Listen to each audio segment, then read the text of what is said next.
Its largest school district will consider taking action to urge state leaders to put the COVID-19 vaccine on the list of required school immunizations. Fox 13 News reporter Jennifer Lee is in our newsroom with mixed reaction from parents.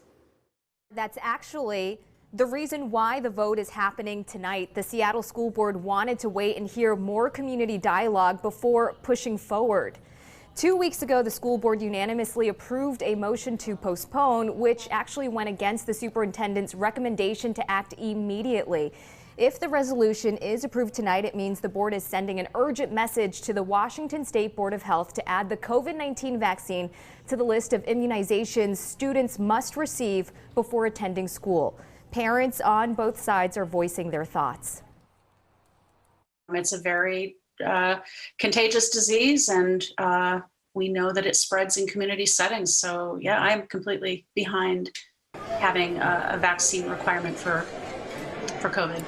If any parent wants to get their child vaccinated, sure, go for it. Anybody around me that's vaccinated, that's fine. I don't have a problem with it. The problems that I have is when it's being mandated and shoved down our throats, whether it's our kids or us and jobs and everything else. That's where I have an issue.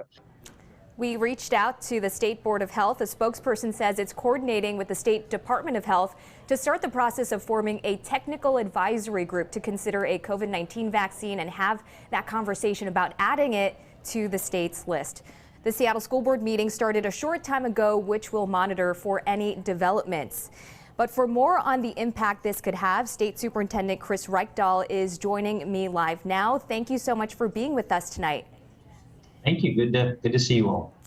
So as the state superintendent, what is your role in the conversation about adding a COVID-19 vaccine to the state's list of requirements?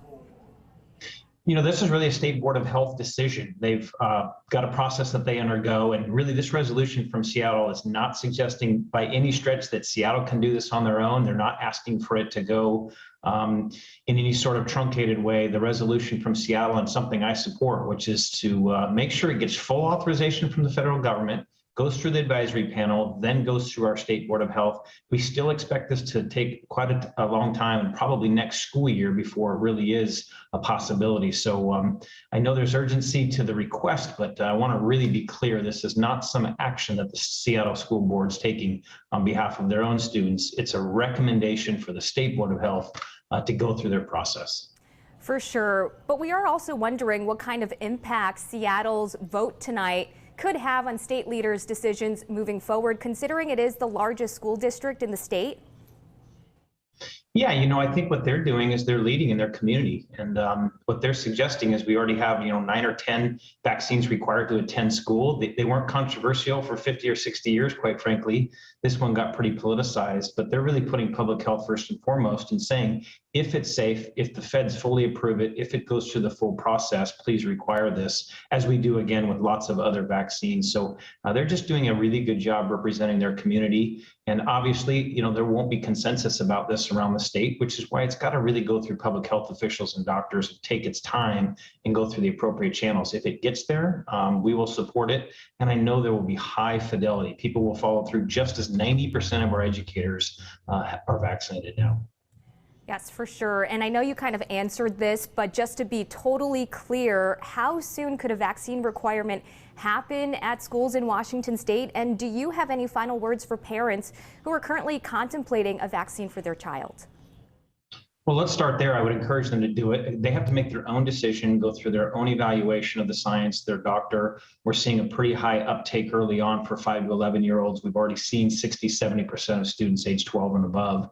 So I would encourage folks to do it. I do not anticipate a mandate this school year. It may not even come early next year, but the kind of timing they've historically used at the State Board of Health tells me they'll go through a very rigorous process. They'll see it in not just a clinical trial setting. They're going to look at it now that it's out there across all of the United States. They're going to do this well. And if it becomes a requirement by next school year, it will have gone through the same full process that all the other vaccine requirements go through. So I wouldn't expect anything this school year at all, perhaps next school year. And if it's done well, it'll be the right decision.